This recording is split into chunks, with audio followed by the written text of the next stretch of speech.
આજે એક જન્મની વિગત પ્રાપ્ત થઈ છે અને એમાં સાથે પ્રશ્ન એવો છે કે મારે નોકરી કરવી, જાત આધારિત ધંધો કરવો કે પિતા દ્વારા સ્થાપિત ધંધામાં એમની સાથે જોડાવવું. આ બાબતના પ્રશ્નનો જવાબ એ આ વ્યક્તિની જન્મકુંડલીમાં બનતા ગ્રહયોગના આધારે આપણે એમને આપવાનો છે.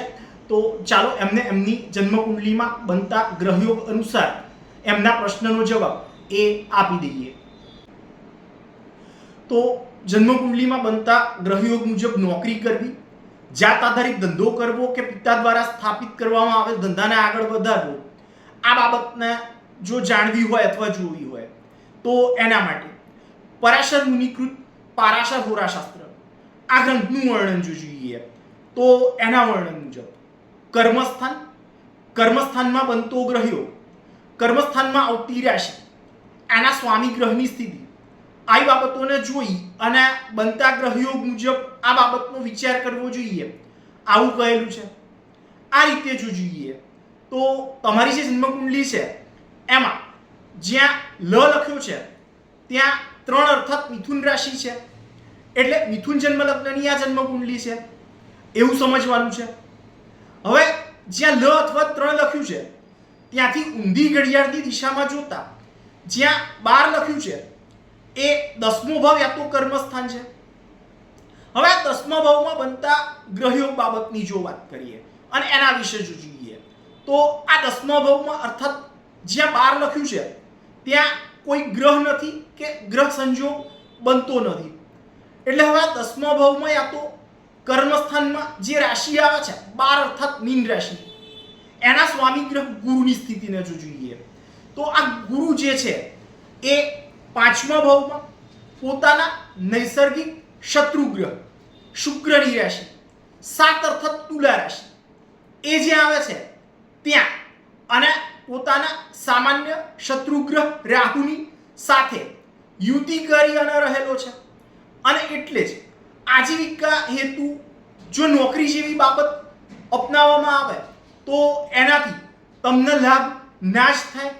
વધુમાં નોકરીના સ્થળ ઉપર ઉપરી અધિકારી અને એનાથી મનમેળ કે મનમોટાવ એની સાથે સંબંધિત બાબતને જો સારી રીતે સમજવી હોય તો એના માટે 7મા ભાવને જો જોઈએ તો 7મા ભાવમાં 9 અર્થાત ધન રાશિ આવે છે.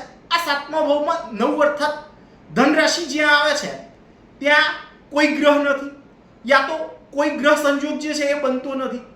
અને એટલે જ હવે આ 7મા ભાવમાં જે રાશિ આવે છે 9 અર્થાત ધન રાશિ, એના સ્વામી ગ્રહ ગુરુની સ્થિતિને જો જોઈએ તો આ બાબતમાં જેમ મેં આગળ કહ્યું એમ ગુરુ જે છે એ પોતે 5મા ભાવમાં એક તો પોતાના શત્રુ ગ્રહ શુક્રની રાશિ 7 અર્થાત તુલા રાશિ જ્યાં આવે છે ત્યાં રહેલો છે. વળી સાથે સામાન્ય શત્રુ ગ્રહ રાહુ જે છે એની સાથે યુતિ કરી અને રહેલો છે. અને એટલે જ એ શુભ ફળપ્રદ કે શુભ ફળદાયક બનતો નથી.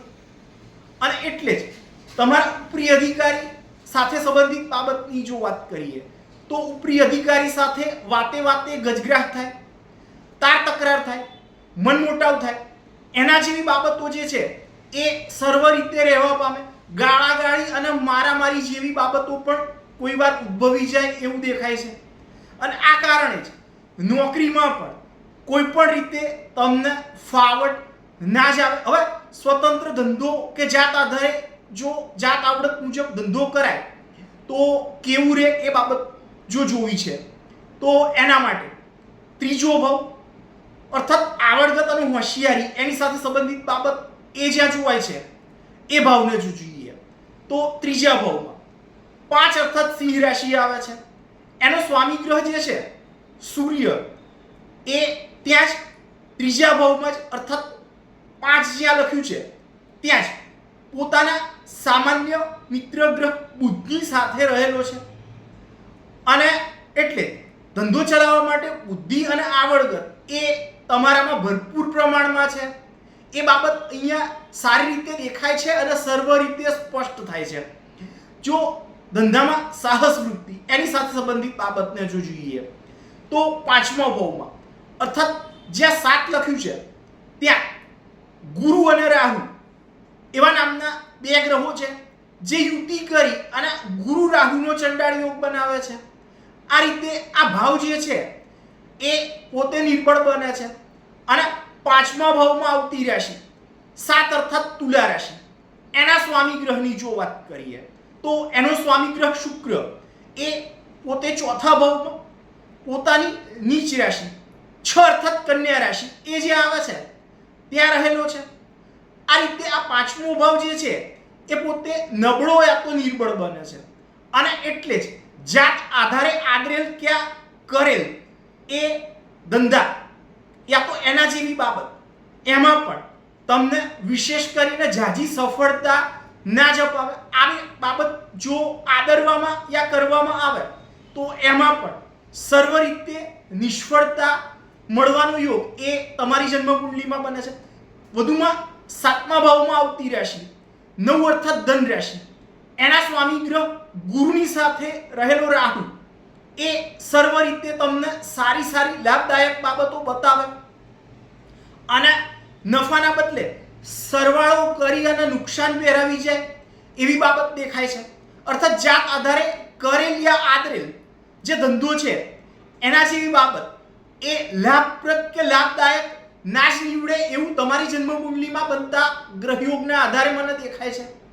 હવે આ બાબતમાં વારસાઈ વ્યવસાય કે પૈતૃક વારસાઈના ભાગરૂપે પ્રાપ્ત થવા સંભવ ધંધાની બાબતને જો જોઈએ તો એના માટે પરાશર મુનિકૃત પારાશર હોરાશાસ્ત્ર એના વર્ણનને જોઈએ તો એના મુજબ 8મો ભાવ 8મા ભાવમાં બધો ગ્રહયો 8મા ભાવમાં આવતી રાશિ એના સ્વામી ગ્રહની સ્થિતિ આવી સર્વ બાબતોને જોઈ અને આ બાબત કહેવી જોઈએ એવું કહેલું છે. આ રીતે જો જોઈએ તો 8મા ભાવમાં 10 અર્થાત મકર રાશિ આવે છે તથા એમાં એટલે 8મા ભાવમાં વીલ, વારસો, વારસાઈ ધન, વારસાઈ સંપદા અથવા સ્થાવર જંગમ મિલકતનું સુખ એવી બાબત એ જોવાય છે. આ 8મા ભાવમાં અર્થાત જ્યાં 10 લખ્યું છે ત્યાં કોઈ ગ્રહ નથી કે ગ્રહયુતિ નથી અથવા ગ્રહ સંજોગ કે ગ્રહયોગ એવી બાબત બનતી નથી. એટલે હવે આ 8મા ભાવમાં આવતી રાશિ જે છે 10 અર્થાત મકર રાશિ, એના સ્વામી ગ્રહ શનિની સ્થિતિને જો જોઈએ તો આ શનિ જે છે એ પોતે 9મા ભાવમાં યા તો ભાગ્યસ્થાનમાં પોતાની જ ઉચ્ચની રાશિ 11 અર્થાત કુંભ રાશિ એ જે આવે છે ત્યાં રહેલો છે.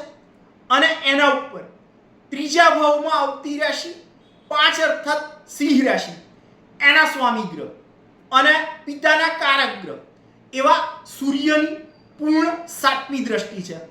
સાથે જ વૃદ્ધિકારક ગ્રહ જે છે ગુરુ એ પણ ત્યાં દ્રષ્ટિ કરે છે. માટે જ ભલે આવડગત અને હોશિયારી એ બાબત સારી છે તમારામાં, એ છતાં પણ વારસામાં મળેલી આ પિતા દ્વારા સ્થાપિત કરવામાં આવેલ ધંધાને આગળ વધારવા જેવી બાબત જે છે એ જ તમારા માટે સુખ, સમૃદ્ધિ અને વૈભવ અને સાથે જ સમાજમાં સારું માન, સન્માન, પ્રતિષ્ઠા, આબરૂ અને યશ કીર્તિ આવી બાબત અપાવનાર યા આવી બાબતની વૃદ્ધિ કરનાર નીવડે એવું તમારી જન્મકુંડલીમાં બનતા ગ્રહ યોગ અને ગ્રહ સંજોગ આ બંને બાબતોને જોઈ અને હાથ જોડી અને વિનમ્રતા પૂર્વક મારે તમને કહી દેવું છે. તો મિત્રો, જો તમારા જીવનમાં પણ કોઈ પ્રશ્ન હોય અને એના બાબત તમે જન્મકુંડલી આધારિત માર્ગદર્શન એ જો મારી પાસેથી મેળવવા માંગતા હો તો એના માટે તમે મારો સંપર્ક અવશ્યથી જ કરી શકો છો.